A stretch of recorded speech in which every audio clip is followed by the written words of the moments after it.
watching Leafs Morning Take with host Nick Alberga and former NHLer Jay Rosehill. The show starts now.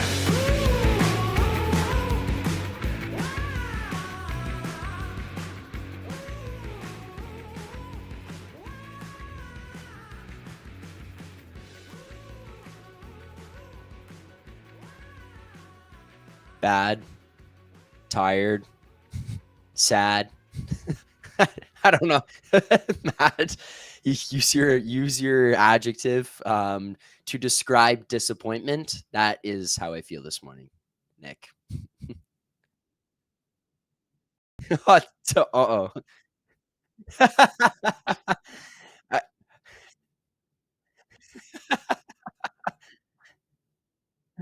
I Nick muted like the Leafs. Oh no. No sound. All right. Well, while Vic gets this going here, Leafs Morning Take, Nick Alberga, Zack Phillips. As Nick said, presented by Bet365, the postmortem underway here on Leafs Morning Take. Probably be joined by Jay Rosehill at some point here on this morning show, but we might have Nick back here. I think I'm back here, Zach. Am I back, producer Vic? Am I back, chat? Maybe it's the powers that be. They don't want me to talk on today's show. They don't want me to say anything. I've got no remark. Am I back? Officially back here? Yes. You should be good. You're back. You should be back. Okay, thanks, Kyle Pelly. Kyle Pelly, my guy in the chat, having my back. I'm back. Anyways, Monday edition of Leafs Morning Take. Pretty much the way the game went. That's the way this show started on this Monday. No answer. No fucking answer. It's like, here we go again. It is Groundhog Day, folks. We're going to do our best. This is a full-blown therapy session. We got Jay Rosehill. I don't know what he's using dial-up internet today. We're going to try to get Rosie in the mix before he heads home back to Alberta. So thank you to Zach for stepping in as co-host today. Should remind you all, you got a question to ask, you got a comment, we got a super chat in support of Sick Kids. Proceeds from our super chat will go to Sick Kids, ranked the #1 research-intensive children's hospital in Canada and 3rd in the world. The interesting part about this all, Zach, to start the day, is the amount of negativity coming from players and coaches about the way the media handles the Toronto Maple Leafs, which I vehemently disagree with. How about you? Let's start there. I do as well. I know Rosie talked about how it's hard to play here because of a lot of things. I will say this. I obviously have not played in this market, so I cannot speak to this from that standpoint.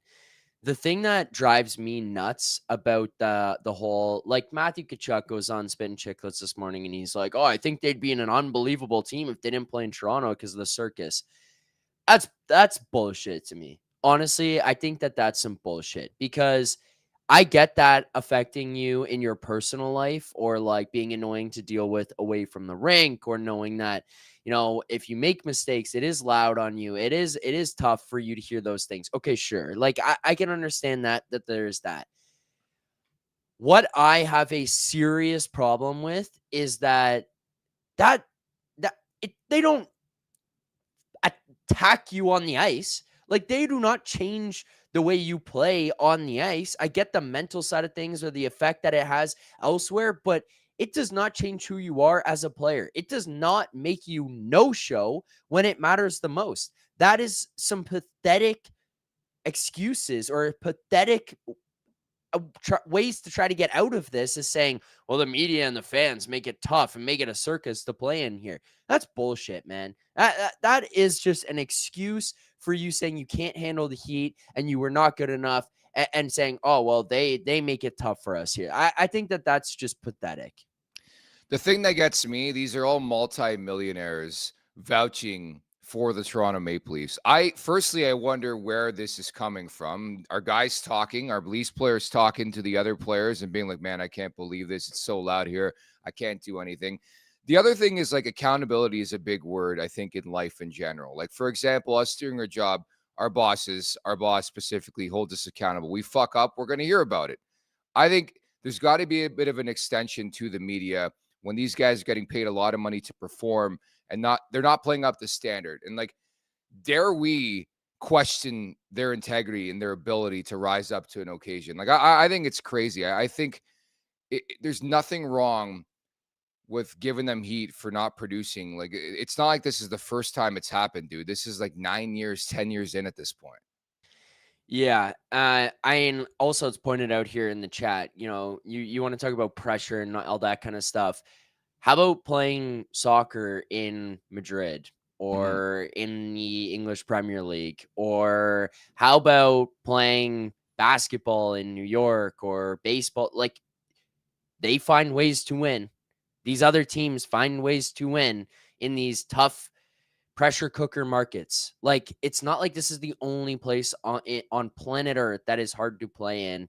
And then the accountability is nuts. Like, I said it on the post-game show, and it was the one reason that I had my head explode when I was talking about it. And Rosie saw me in real time, basically just like lose my mind.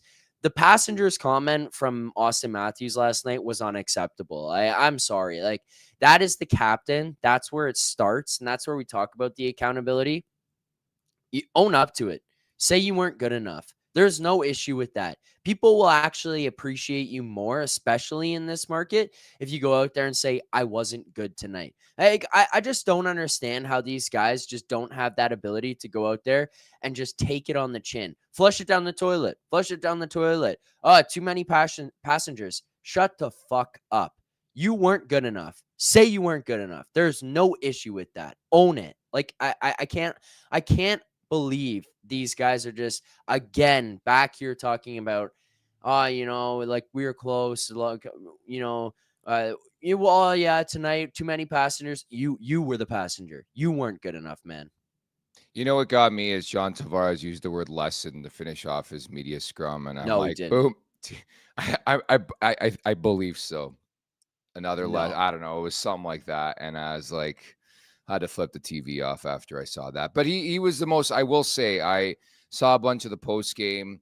Marner spoke, Matthew spoke. Riley and Tavares, like, you could tell it hit them hard. Not to say the other two didn't hit them hard. Everybody responds to criticism differently and losing differently, but those guys, it really, really hit them hard. Anyways, at the Leafs Nation 401 on YouTube, hit that like button, hit that subscribe button. Leafs Morning Take, wherever you find your podcast, make sure to leave us a 5-star review, and don't forget to visit theleafsnation.com.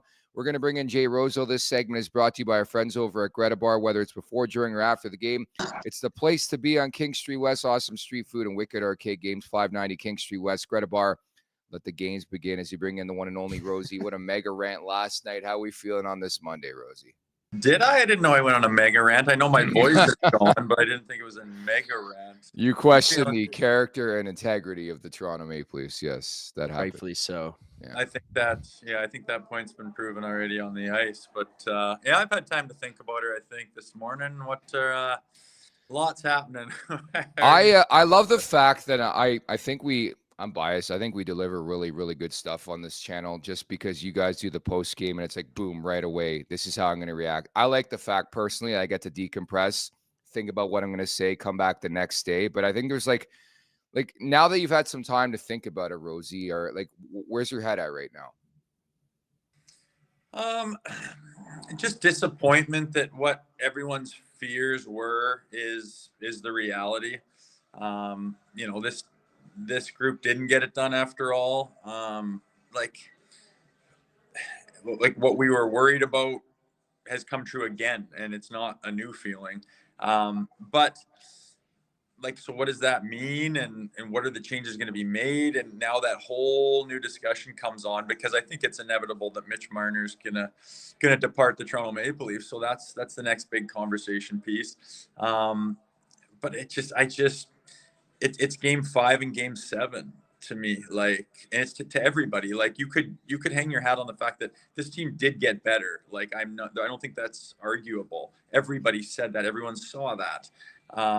They went to game 7. Like, they pushed the Big Cats to 7. Like, there's things like that. The pieces they put in place, the goaltenders we have that are both phenomenal. Like, there's so much positivity, and there has been all year, until inevitably they do this, and it's game 5 and 7. And that just rips everyone and says, okay, like, there's a pattern here, and you have to try to do what you got to do to break it up. And everyone agrees that that's not good enough out of their star players. Everyone agrees that you need guys that maybe have a different style of play that's just maybe gritty or more passionate or just more playoff worthy, because you got 3 really talented players, but I don't know, all 3 of them have had a history of kind of not rising to the occasion and not, showing up with and playing with their heart and their balls. And it's just, that's what you need in the playoffs. So they're taking heat for that. And the only change that you can make logically is the Marner thing. So that'll be on everyone's list. But again, the disappointment in the jerseys on the ice and stuff, it's game 5 and it's game 7, and it was passionless. So that's what you get, I guess. Yeah, and I think the big quote that stuck out, Zach, was it's all in between the ears. Craig Berube after the game, where it's like he knows. I mean, now he knows what's cooking in this market, right? Now we go. Now he knows. That honestly, I think Craig Berube has handled stuff here very, very well, and I think that's kind of one of those things that him saying that last night, we knew that. Like, us as the fans knew that, and we were expecting, it's never been about the talent. It's been about what we're going to see when they go out on the ice, and kind of just the blank stares and all that kind of stuff. Is that going to change? Are we going to get something different from these guys? That quote by Craig Berube, I mean, I'm glad he said it, because it's something I kind of joked about when I was talking about, like, what do you think goes through Berube's head or Chris Tanev's head or Jake McCabe's head when they finish a game 5 or finish the game like game 7 last night, and they go back into the room and they're like, what the fuck is going on? Like, the talent we have here, what we accomplish in the regular season, the records these guys are setting and history these guys are writing in the regular season for this franchise. And it's like, you get to the playoffs. I just couldn't imagine like looking around and what those guys see. And it's like, it's not a lack of talent. It's not a lack of ability. And for Craig Berube to see that, he just has to be thinking like, these guys just don't have what it takes, whether it's the heart or when it's between the ears. Like, I don't know. Between the legs. Yeah, that was the one thing I told Rosie last night. I did see you grab your balls during the post-game show. That's the first, I think, in the history of After Dark. Yeah, that was the first. That's for sure. But like, it's true though. What do you guys think? Like, I don't know. There's gonna be that's all we're gonna be doing in the next couple of days. But like Mitch or Austin Matthews, like, are they gonna release if he is indeed hurt? Like, would that soften the blow to you guys to hear that he had like major reconstructive surgery in his wrist or something over the summertime? Would that kind of alleviate some of the heat that maybe people are trying to put on him as well about this loss? I think a bit. Having said that, let's be honest, in previous postseasons where he's been healthy, it's been a lot of the same stuff. Like, that's the big thing, boys, for me last night specifically. I really haven't had a chance to weigh in on game 7 yet, but is the complete no-show by the guys you pay all the money in the world to. And that includes Nylander. I thought Tavares is really quiet. The only guys I thought were going the bottom 6, which is hilarious because that's been such a big story in this market. Max Domi was really, really good. Scott Laughton was really, really good. Benoit, like, that just can't be the answer, Zach, if you're trying to win and beat the defending Stanley Cup champions. Now, I don't think the Florida Panthers are getting enough credit in this market specifically. People are just pile driving the Maple Leafs, and I get it. They're a fucking good team. And I put this out the other day, dude. They might go right to the Stanley Cup final. Could very well win it, and I think you got to give them credit. But I also looked at a team in the Maple Leafs who showed up for 8 minutes in that game, and it's bewildering to think about. The first 12, they got caved. Then they got cooking a bit. And Sergei Bobrovsky, I thought you need this from your goaltender, guys. This is why he's going to the Hall of Fame one day. He's got multiple Vezina trophies. He's got a Stanley Cup to his name now. He made some big-time stops late in the first period, changed the course of the game. I thought the turning point, weirdly enough, and I hope he's okay, the ref getting hurt, start the second period. Yeah. After that, it was fucking curtains, Zach. True. It was like that. That was the moment that was just enough for these guys to see ghosts in whatever form it was going to be, where they were like, oh, never mind.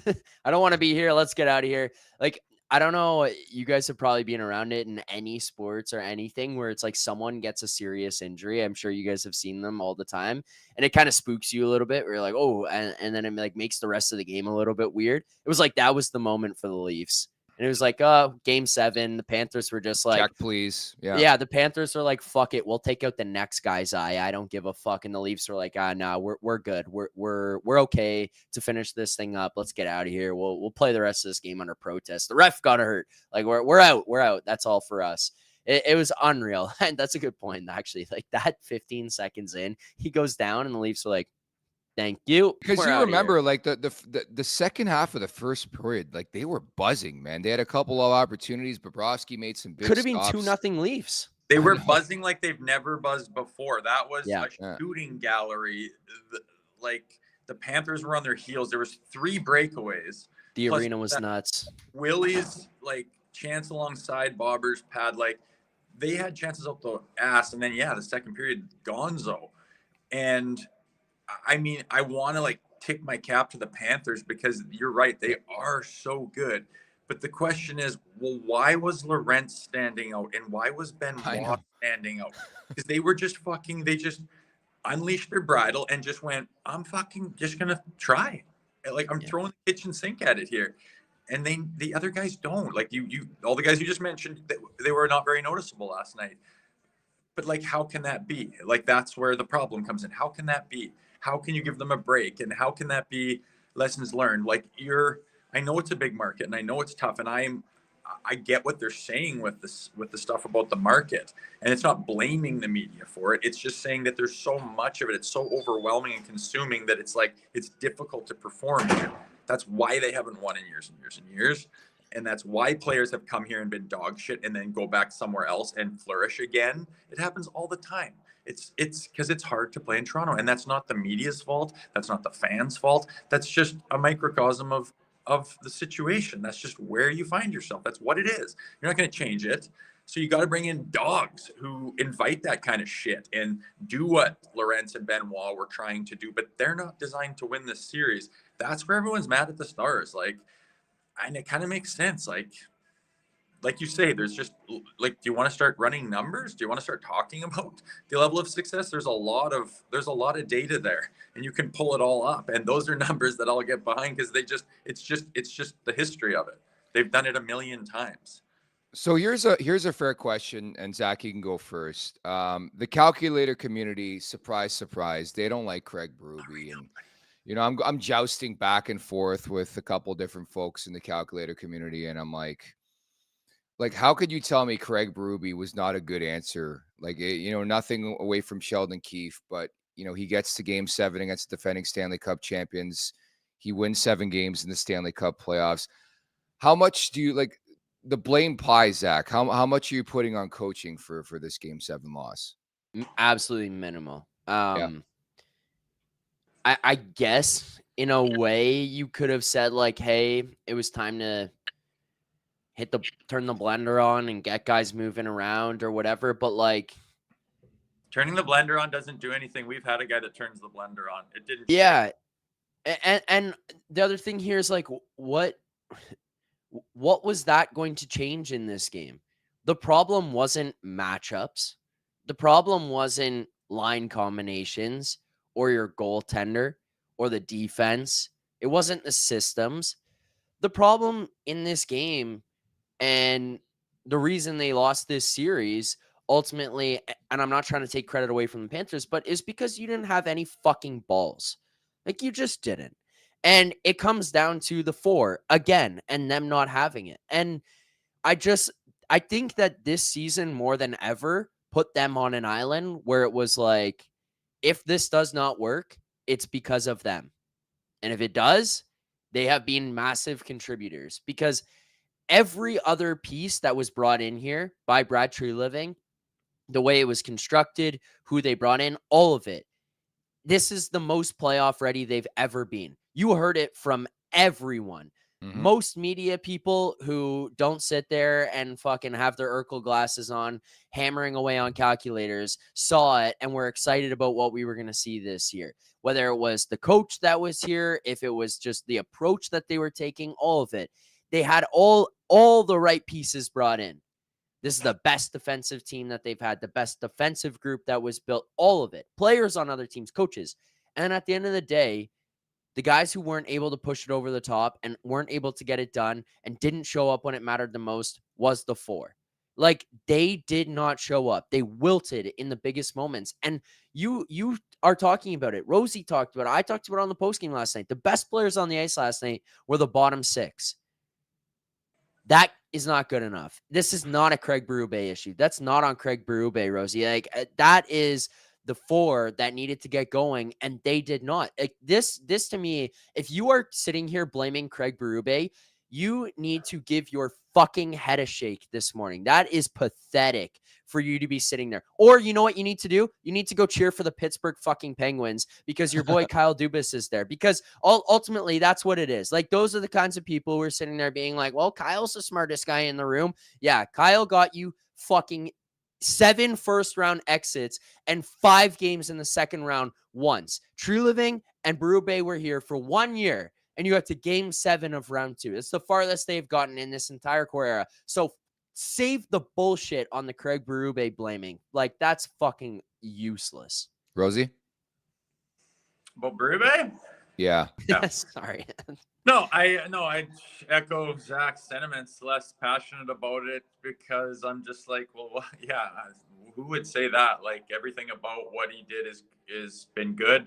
I don't know what Craig Berube is, how long he's going to be here, what kind of success they're going to have under him. There's a lot of moving parts in that. But when you look at, if you follow the team pretty closely, as we certainly do, and lots of people do, it's just the problems. There's one constant. There's one thing that you always get the same result. People literally called it after that unbelievably well played game 6.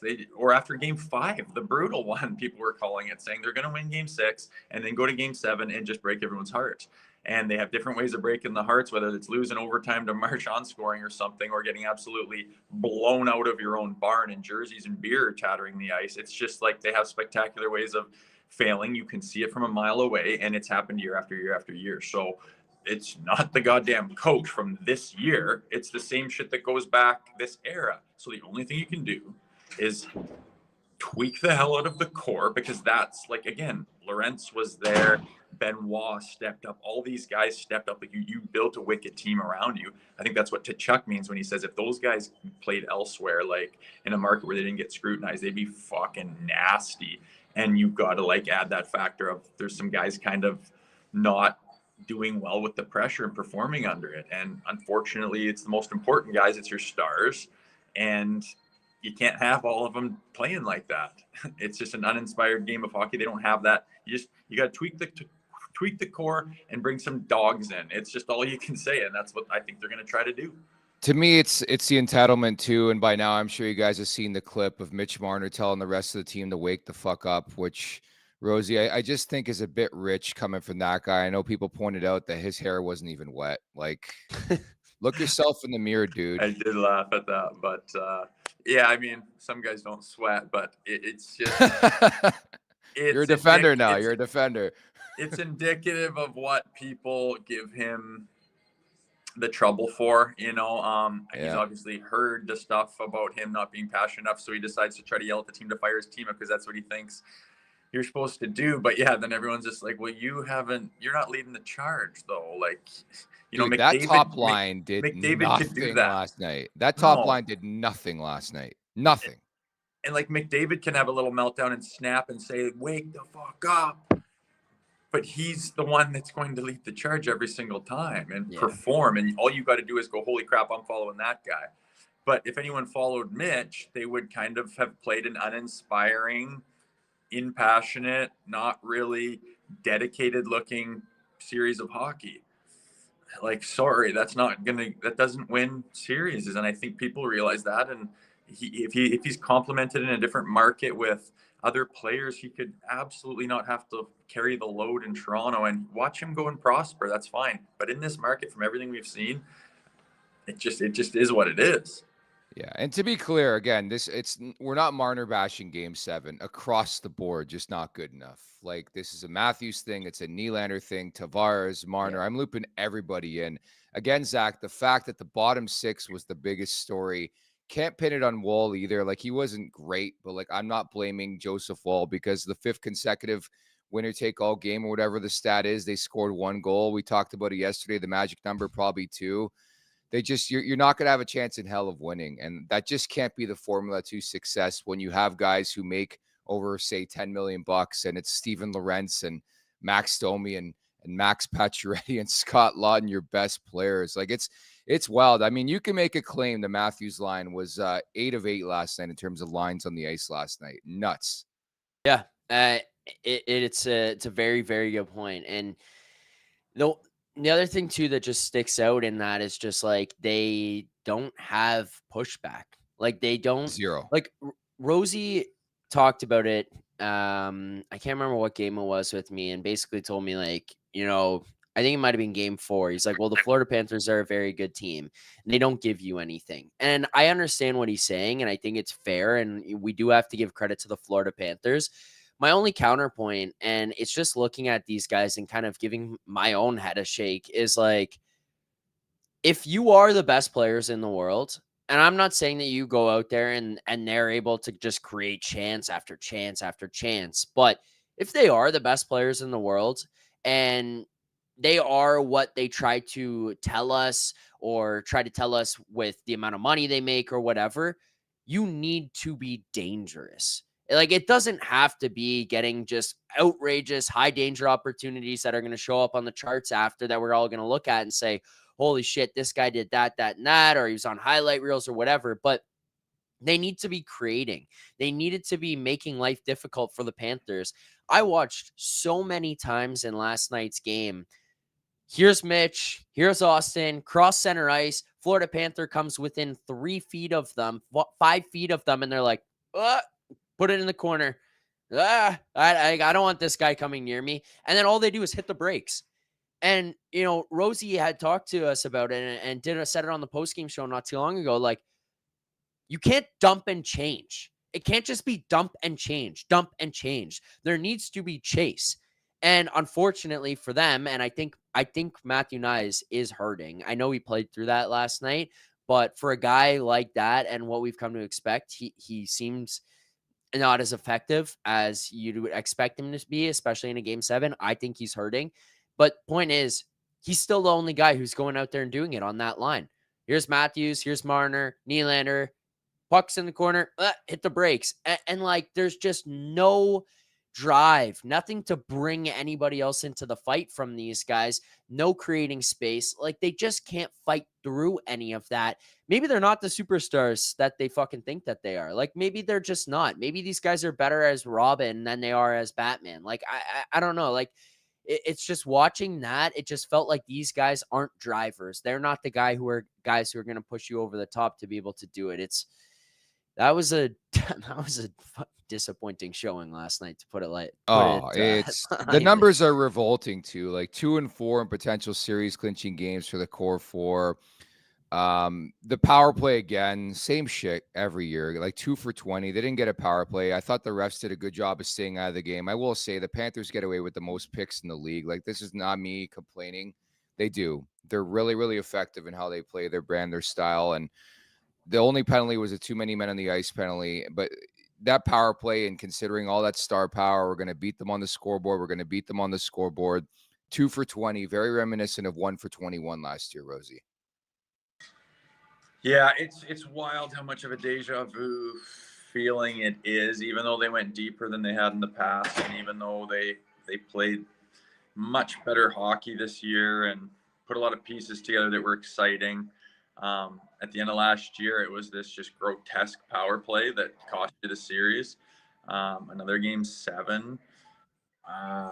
And then it's just crazy how fast it changes, because they were kind of rocking and rolling the power play too. And like, so many guys were hitting their stride going into the postseason here. And Stoli was like what we wanted him to be. And we did need Joseph Woll, and he ended up like performing where you're like excited to have him as a goaltender. But it's just like you just don't score goals. Like in every, like, how many game 7s can you pull up where they've only scored 1 goal? Like, it's unbelievable how they can't put the puck in the net under pressure times. And these are supposed to be the high end skilled point guys, but I think it's just they're not the high-end point guys in the postseason. They're not. There's a big enough sample size now.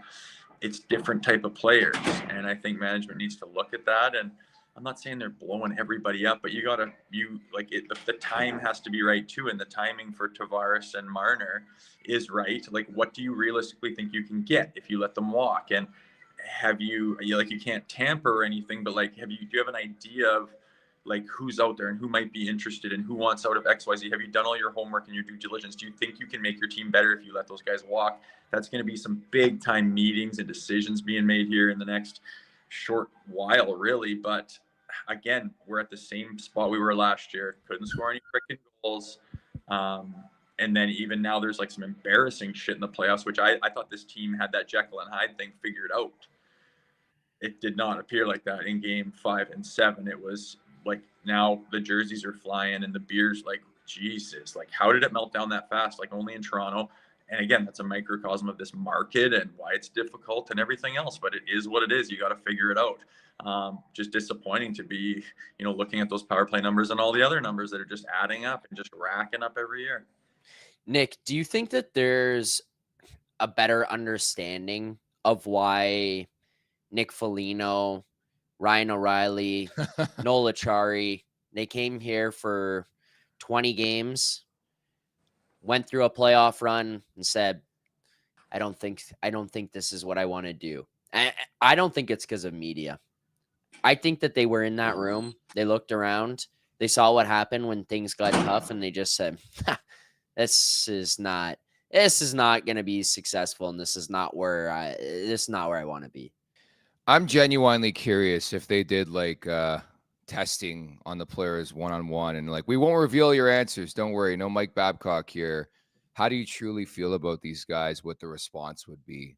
Yeah. Because I think we're onto something here where there's a lot of guys you just referenced where they're like, you know what, even though I'm a local type player, I can't subscribe to this. I can't do this. And to me, Rosie, it gets to the whole culture change idea.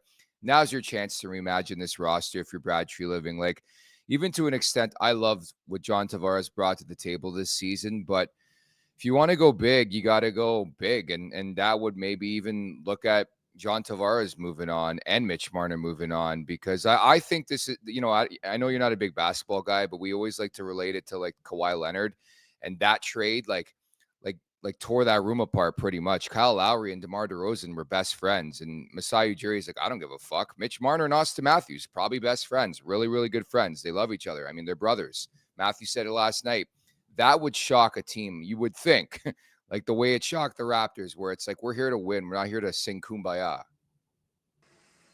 Yeah, and I mean, the results will just take care of that themselves. It's a business. You don't always get to play with your buddies. Yeah. Whatever, but I don't know what the culture is like in that room.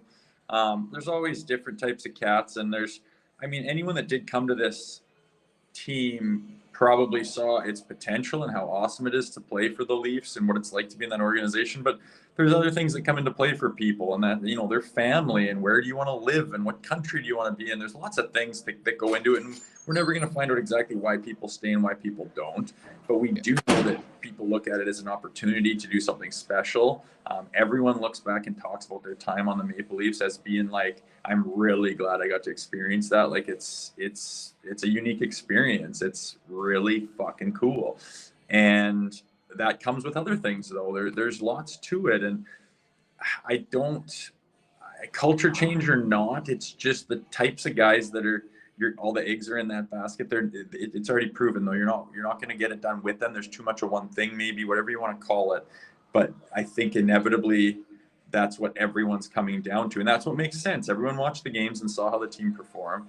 It is what it is. You got to make big change. It's it's a business, and you got to try to make it better, and you got to always be getting better, and you got to please your customer. And the timing has to be right too. And they've ran it back, and you can't do it again. I'm still waiting for someone to say, no, like Shanny's going to stay and they're going to keep Mitch and everyone's getting re-signed. Like no one said that. Anybody that I've seen ever. No, there's going to be substantial change. Rosie, can't thank you enough for hopping by. You're headed back home later today, and we'll reconvene tomorrow, okay? Yeah, boys. Thanks for letting me pop on, and such a crude. Are you in a stairwell right now? Like, where are you, dude? I have had to go to the depths of this building to find a connection. So I don't know who the fuck you're talking to back behind the scenes there. Now I have a new secret hiding place when I need to cry. Where are you, in the See you, boys. stairwell? See you, buddy. No answer. No answer where the hell he is. He's at his hotel, but his room connection was not great. So we asked him to move somewhere. I don't know where the hell he ended up, in a bunker somewhere, but great connection. I'll say that. Chat was speculating where he was during that, trying to figure out if he was still at Greta, if he was at the bar. LCBO. Yeah, I see that. LCBO. Yeah, well, I'm glad he was able to come on here. Yeah. Look, man, I don't know. It's I think the one thing that people are taking some type of comfort in is that this is the last time we see this group play together. I was trying to comprehend, Nick. Like, okay, so you've been doing this for a lot longer than me. So I'll start with that. I've been privileged that, like, I started my channel. The first year I started covering this was the year they lost to the Habs when they were winning that Nice. series. So that's when I started. But regardless of that, I have at least been part of, like, we're going to the playoffs. We could be a cup contender every year. I was just trying to imagine what my mindset and mood would be like every day if they run it back. Like, if I know Rosie there said, oh, you got to evaluate everything, and, like, can you find guys if Marner just walks, and is there players out there that you could replace? And I understand that, but in my brain, like, there's an element of this where it's like, you just have to let him walk just for the sake of it. Like, I know that that's a little bit of a ridiculous comment because, like, you need to get pieces back, but you know where I'm coming from on that, where it's like, it just can't possibly be the same. Like, I would be sitting in that room moneyballing the shit out of this, being like, 35 goals, 102 points, replace them in the aggregate. Like, I would just be like, I don't care. Yeah. Like, I just can't see the same thing again, dude.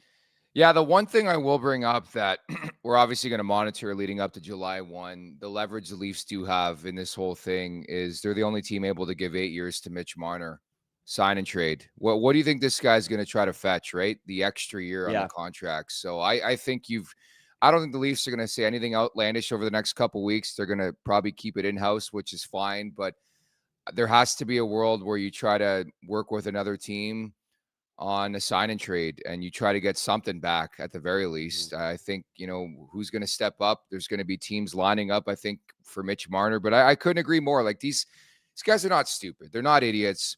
I think the first hammer to fall is going to be Brendan Shanahan. His contract's up. I put this out the other day, even after the Game 5 loss, because I knew the season was done then.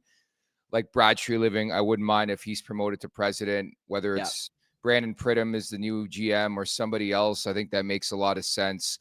But I do agree with you. I think the building blocks are there.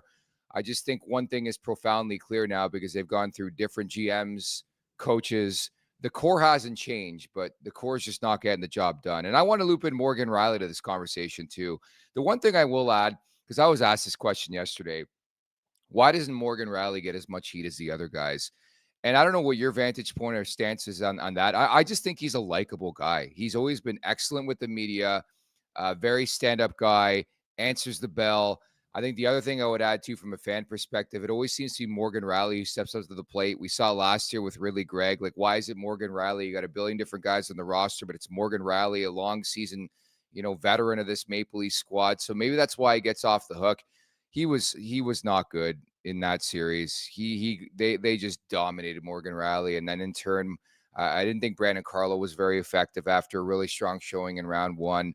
And it just seemed like every time the Panthers scored, Riley was on the ice. But that's another question to think about too. We all direct our focus to Mitch Marner, John Tavares, understandably so. But are we at a point where the Leafs really have to strongly consider? I know he has a full no trade because all these guys have no trades. Morgan Riley, do you consider maybe talking to him about moving on here too? I think you just listen to everything. I don't see a situation where this management group, regardless of how they're constructed or who's at the head of it, could possibly go into this offseason and sit there and really say, no, like this group of players, this guy, they're all untouchables. These are untouchables. I think you have to consider anything and everything. And I'm not talking about this from like a drastic standpoint where you get ready to blow up and restart and all that kind of stuff and go ground zero on this. I don't think that, but you need to be willing to make changes here. You've established, and we know for sure at this point, that the culture here, the core that's been assembled, it's not good enough to get you over the hump. It's not good enough to win in the playoffs. You need to be ready to make changes and go about this in a different way. I think, Nick, that I'm not going out there and being like, we got to get rid of this guy, start calling everybody. But yeah, send a text to that little GM group chat and say, hey, what do you want for 44? How would you be interested in this player? Is there other guys on this roster? Maybe 34 is a guy. But I'm not saying you go shop these guys, but I think you listen. I think you listen and get ready for some type of change here this summer that would be bigger than tinkering your bottom six and bringing in Max Pacioretty on a PTO. Like, it has to go beyond that, Nick. Yeah, I agree. I heard you talk about the prospects of dealing Austin Matthews. I can't get to that level just yet. I want to know firstly what's cooking, what's going on here. And a player of that ilk, you can't trade when his value is the lowest or not high. You just can't make a trade like that because these guys are going to circle like vultures. Your motorhome or travel trailer isn't just for getaways. Say moneymaker on wheels. Most RVs sit parked in the driveway with RV Easy. You can rent out your motorhome or travel trailer and earn over $20,000 this year. Founded, owned, and operated by Canadians, RV Easy takes care of everything, including full insurance coverage provided for every rental. And best of all, you choose when to rent and set your own pricing. List your RV for free today at rvezY.com. That's rvezY.com. RV Easy, rent your RV, make money easy. A bunch of super chats in support of sick hits to get to. We'll start with John Gallagher. We had too many passengers. Austin Matthews. You can't have passengers in Game 7. Mitch Marner, hope everyone has a great Monday. At least we have closure. Thank you for that. John, Jay writes in, the entitled culture on this team will remain with 88 and 34. Is there a chance they look at trading one of them? I would rather a rebuild than this. People are furious, and I get it, Zach. I get it. I would rather rebuild than this. It's just to the extreme. People are done, dude. Like, guys, I get it, man. I get it. I get it too. I get it too. Guys, pump the brakes on wanting a rebuild over going to the playoffs. Like, actually, I will say this, though. Did you see the stat floating around this morning about the Sabres and the Leafs? No, what was it? In the last 4... The Buffalo Sabres, I can't remember what the time frame was, but the Buffalo Sabres... Oh, this is what it is. The Buffalo Sabres have more playoff wins and then in I think the 2000s or late 2000s or something like that, than the Toronto Maple Leafs. 4 rounds versus the 2 for the Maple Leafs. The Buffalo Sabres have not made the playoffs in 14 years. Since 04, producer Vic saying so. Yeah, that's a tough one. That team has not made the playoffs, as you just talked about, in a long, long time. But we're gonna like, people are gonna hammer hard on the Leafs. That's the shitty part about being a Leafs fan is they're going to come after us. I'm taking heat from Oilers Nation for suggesting Connor McDavid could come here July 1, he's coming 2026. Here. Like, he's coming here. It is what it is. I think if you're going to dish it, you got to take it too. I'm okay with it on social media. It's so sickening that we have to feel this way year after year after year. And there's just been one constant, and I think they're let off the hook. They have been let off the hook. It's never their fault. There's this level of entitlement. Well, I'm telling you right now, the onus is on the players. All these folks out there could try to spin it, blame Berube. I got a lot of people in my DMs and my mentions talking about Tree. I'm like, what a masterful GM job this year by Brad Treliving. A lot of what he did turned to gold. I can't even have the conversation when people are trying to chirp the GM and coach. This is on the players. Like, when are people going to realize that when you make that much money, you've got to elevate and rise up and be the big game performers? And that was a saddening part about Game 7, man. The big boys, top 6 across the board, nowhere to be found. That includes Willie, man. He was on a Conn Smythe pace in the first 8 games of the Stanley Cup playoffs, then just shut it down. See you later. And that's a disheartening part of this whole thing, I think. Yeah, I mean, we would have all been disappointed if we lost. It just naturally it would have sucked to come here and be like game 7, lost it again. What a bummer. Season's over. But if they went balls to the wall, people like this is the thing that these guys just fail to check these boxes, Nick. It's like, let's start there. Did they go balls to the wall last night and lose that game? No, it's pathetic. So why are people mad? Yeah. Right? Because they no showed. They weren't there. Like this city, regardless of this fucking rep that people are giving the fans and the media or whatever, they appreciate and respect players giving it everything they have. If you just came up short, you come up short. Like I talked about that last night as well with the post game, is like we're not giving Florida the credit in these shows, and we're not really talking about them here today, you and I. But it's not about Florida for us because we know they're an amazing team. We knew that. The problem is they probably still could have beat you or would have beat you even if you went 100%, gave everything you had, and it was just an absolute beat down of a hockey game both ways, and they were just slugging it out. But they didn't. The Leafs did not show up. They didn't push. They just didn't have that last night. Like it's just the lack of accountability from these guys. And again, like the post-game press conferences, I watched McDavid go up there. I watched Leon Draisaitl and Nathan McKinnon and Crosby, and these guys just take it on the chin if they're not good. And to be honest, more times than not, they are fuck good. The teams just come up short. So, but when they're not good, they own it. And they say, I was not good.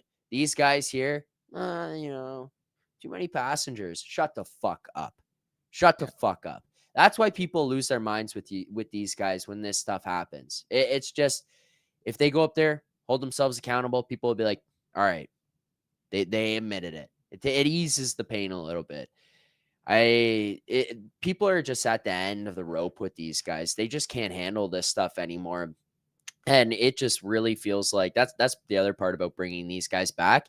It feels like you reach a point of just toxicity in the fan base because Leafs fans will never leave.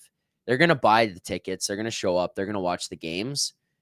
But, man, just thinking about these Leafs fans, like my dad, I think about my dad in these moments. Like, he is going to watch every single game, but he'll be sitting there screaming like, I fucking hate these guys. And then he's going to turn it off and watch NCIS Los Angeles 20 minutes into the first period.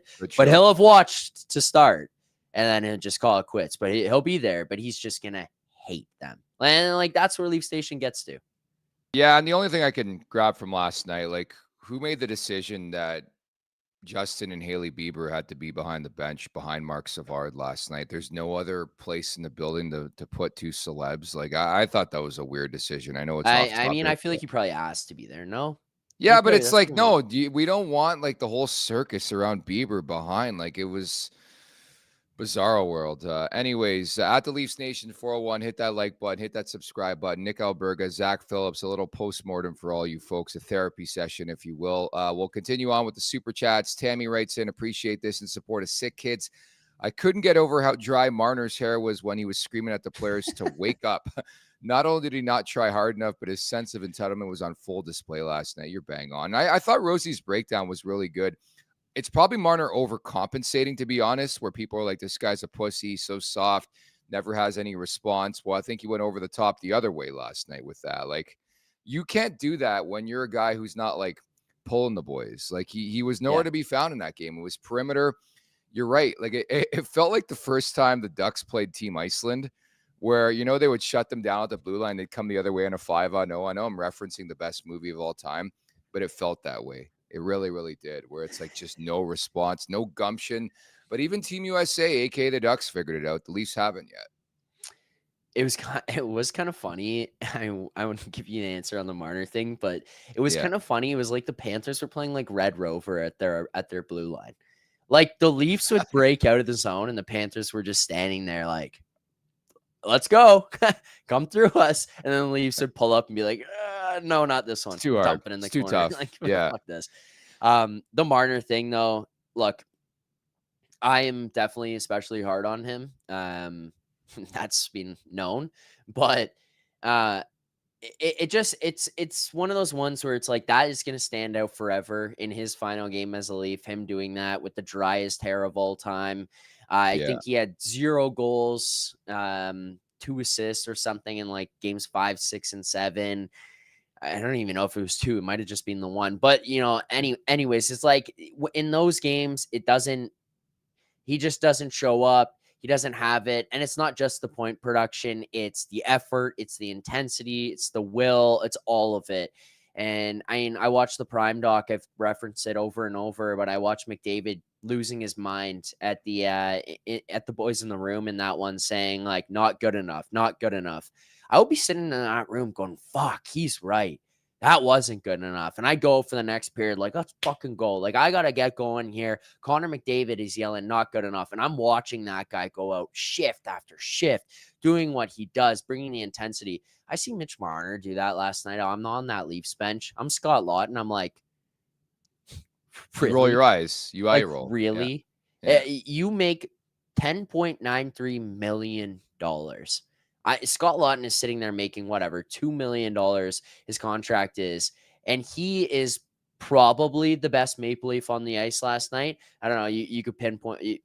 Domi had a pretty good night. You want to pick off some of the defensemen. I don't care who you want to say, but it's those guys looking and being like, dude, I am going way harder than you, giving way more effort and doing far more in this game than you. And you're yelling at me to wake up. Like, there just becomes a point where it's like, well, Nick Foligno and Ryan O'Reilly make sense. And Achari and Bertuzzi, these guys came here, they saw it, and they're like, nope, not for me. I can't be around this. I can't be a part of this. It doesn't fly. And to your point earlier on about Nathan McKinnon, like when a guy like that talks, you listen. Crosby, same conversation. McDavid, same conversation. Draisaitl, I can go on. There's a reason probably why there's no response. Like it never happens to begin with in Toronto. But like you're so right. If you're a player on the ice or on the roster and like, why would you respond to that? Like, these guys are not the ones dragging you in. I mean, for all the ridicule that Nathan McKinnon has taken in his career, he's taken it to that next level. He's normally the best player on the ice, and he still takes accountability. Like, that's the crazy thing. McDavid, the guy gets 2 points a game, and he still takes accountability for himself, thinks he could be even better, like strives for greatness. And I just don't see the fire. And the more since you said it, the more I think maybe I'm just resigned to the fact that Matthews and Marner are just Patrick Marleau and Joe Thornton. And that's okay. Hall of Famers just never won anything. And just do they have that fire within themselves to find it, get to that next level, take over a game, take over a series? Because all those guys we just talked about, from McDavid to Draisaitl to McKinnon to everybody else, they found a way to push through and win that game or rise up to the occasion, win a series. We just haven't seen it from these guys, Zach. No. Yeah, that's my big issue when people say like, oh, well, the Washington Capitals, did they give up? They found a way through. They got it done. They won the cup and they didn't have this success. And trying to draw parallels there. That's fair. They got 1 Stanley Cup. That's the ultimate goal. So that's where you're trying to get to. And congratulations to them for doing so. But they got the 1. There's also other examples. There's the San Jose Sharks. There's like, I'm reading this last night, Nick. I don't know if you saw this. This was tweeted out by someone as well who was trying to say earlier this year that Matthew Knies doesn't deserve money and isn't that good of a hockey player. Was saying there will be a lot of takes on the core 4, but Dallas was in a similar situation with Ben Sagan and later Robertson underperforming in the playoffs. They kept coming back with more and better players to fill blanks around their stars. Well, let me ask you this.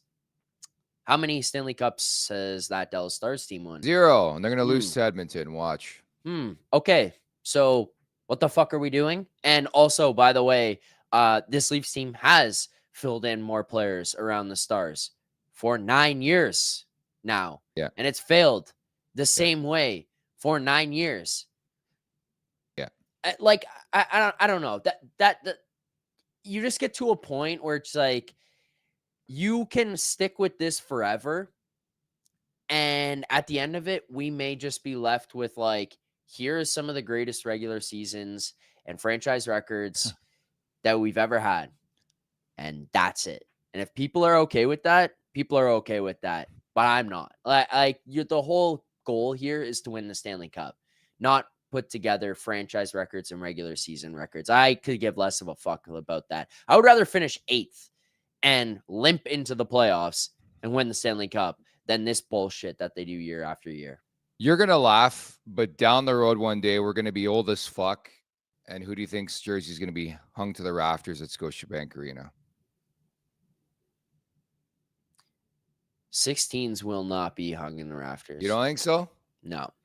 Dude, he's got a lot of the team records. He's right there with a lot of the team records. When Vince Carter got retired by the Raptors, you don't think Mitch Marner's number is going to get retired one day?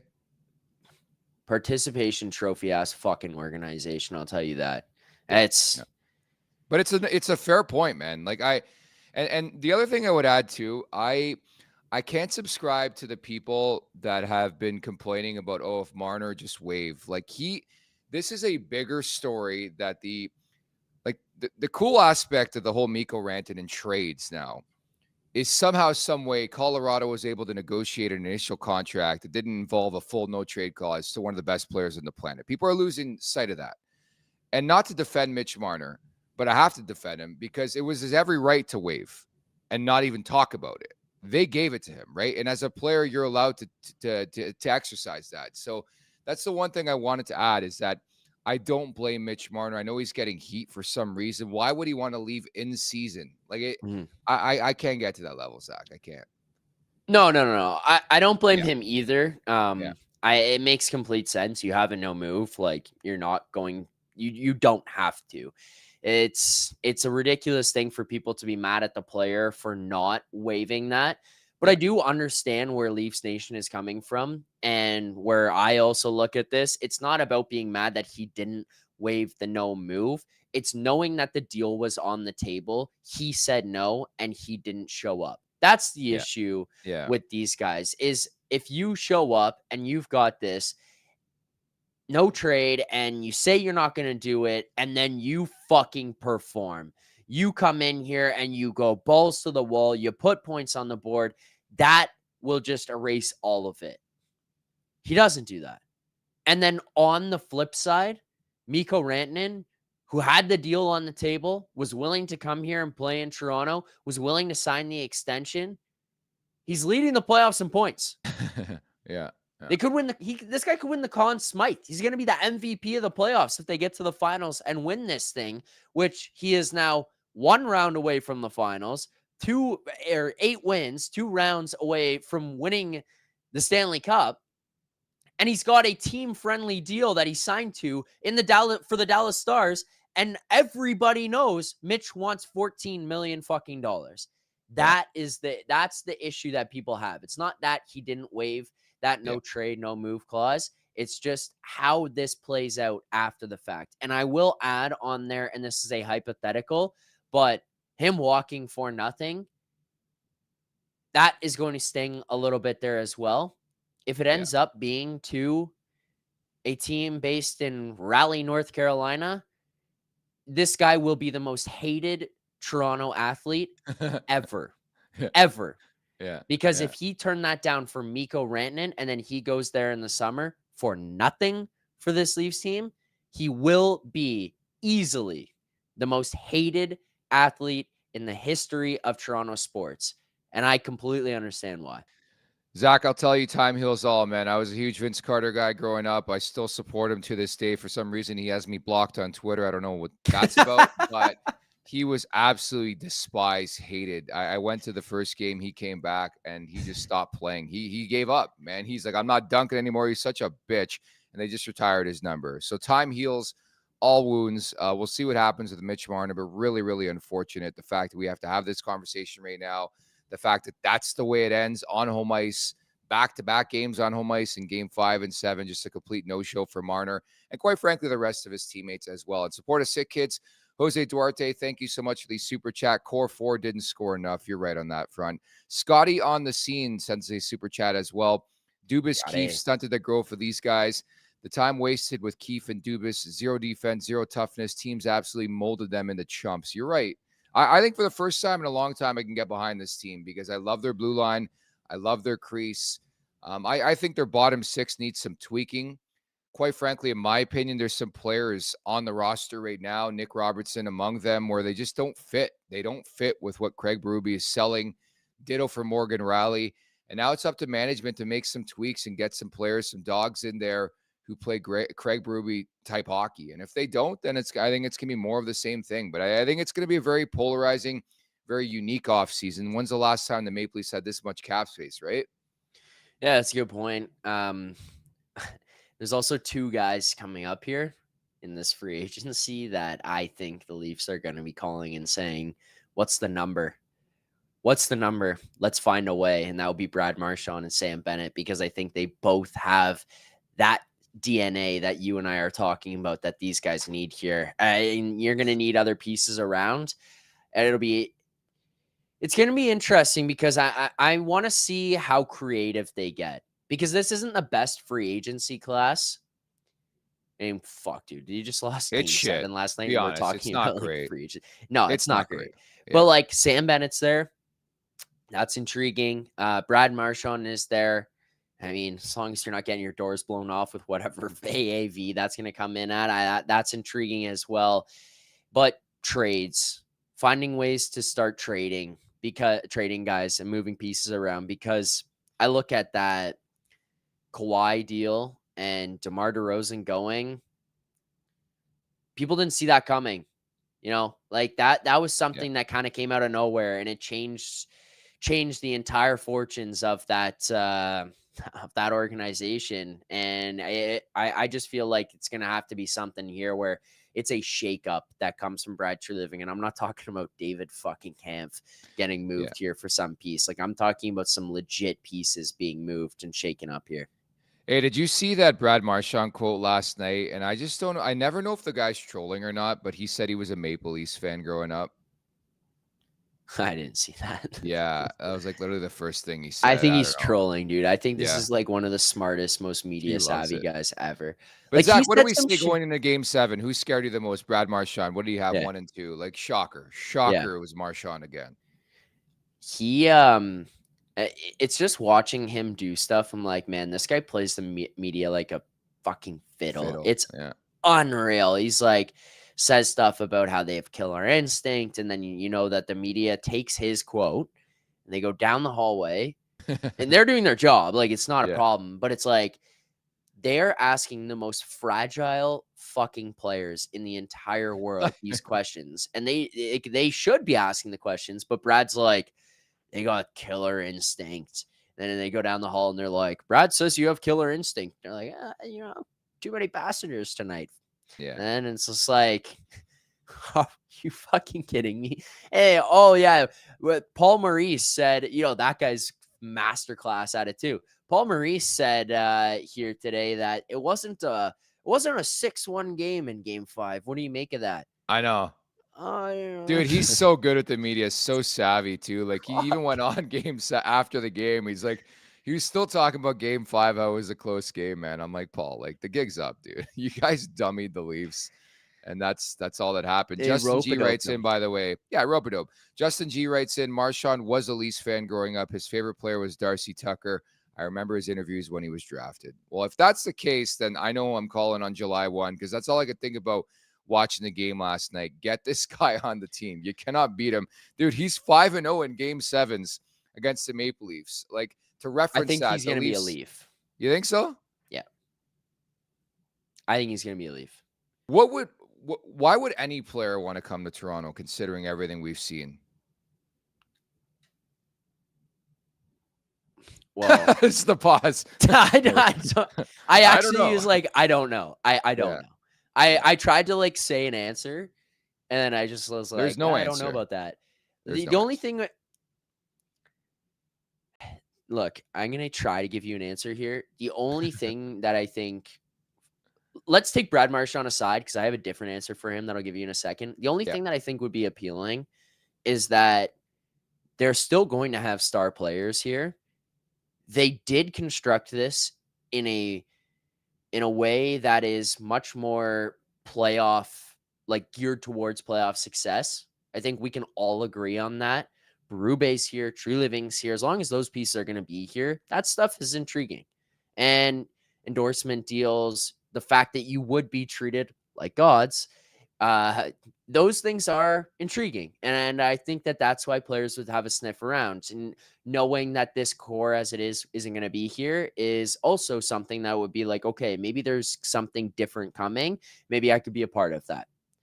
That's me grasping at straws, to be completely honest with you, and trying to give you an answer to your question. Okay. Now, here's what I'll say about Brad Marchand. And the reason why I think he would be, you tell me if I'm wrong on this.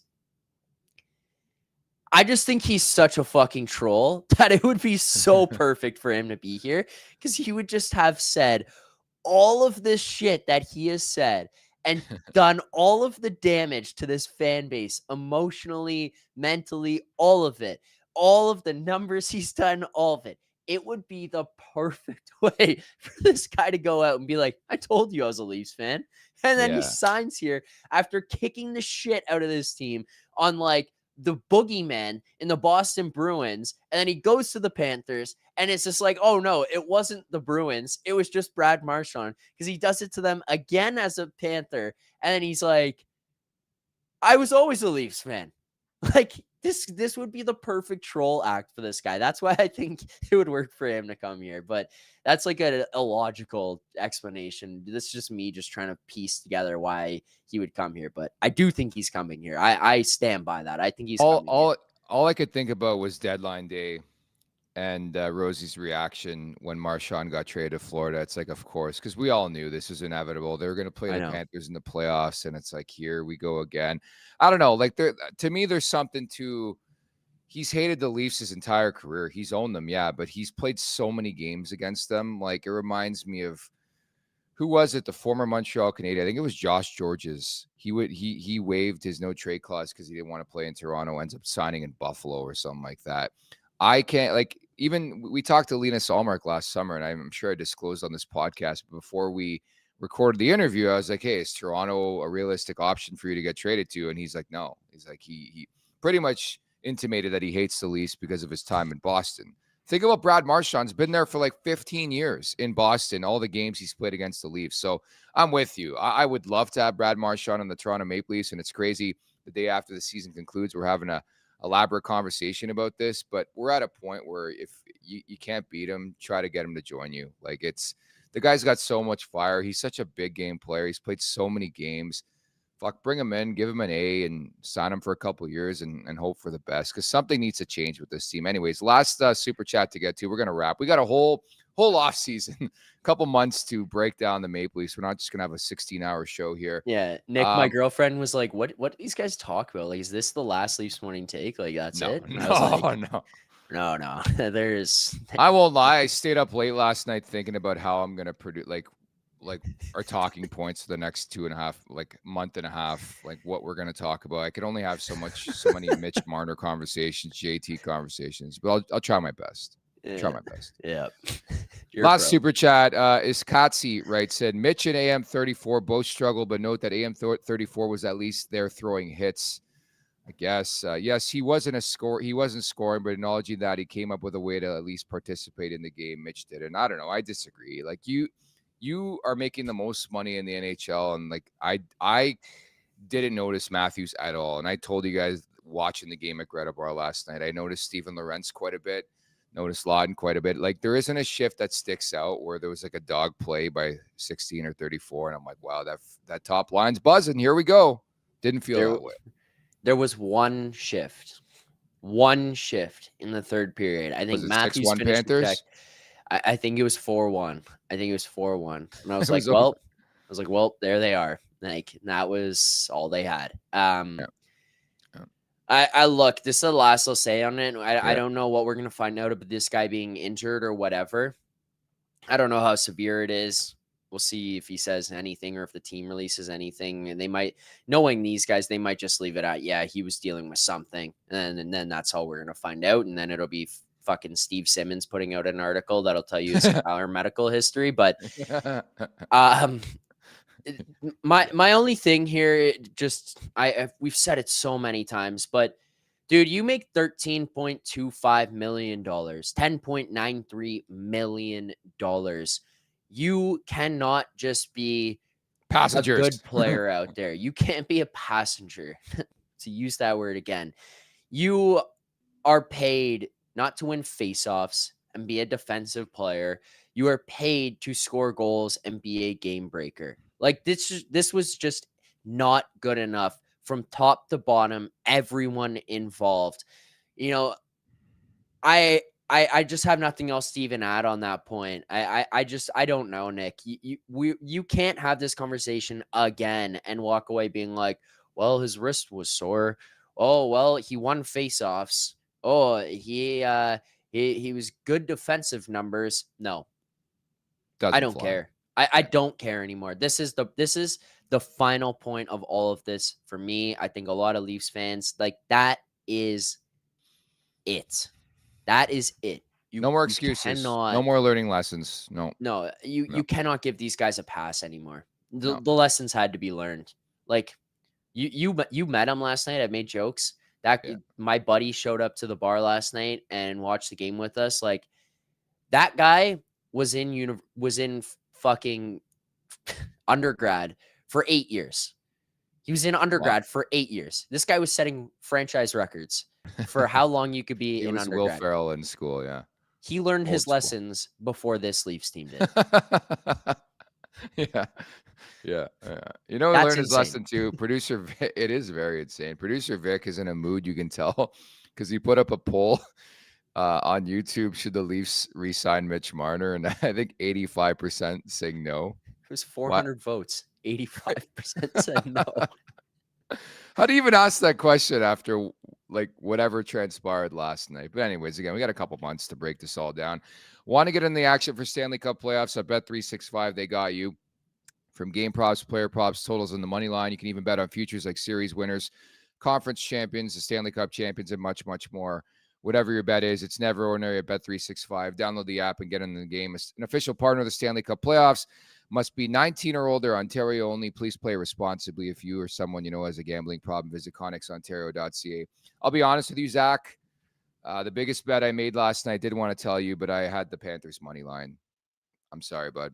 I don't blame you. I went on betting shows yesterday and I said, I can't bet with my heart, got to bet with my mind. And I just knew it just wasn't going to be enough. And it's the same old story. And just how many times are you going to cry wolf, dude? Game 5 was a difference for me.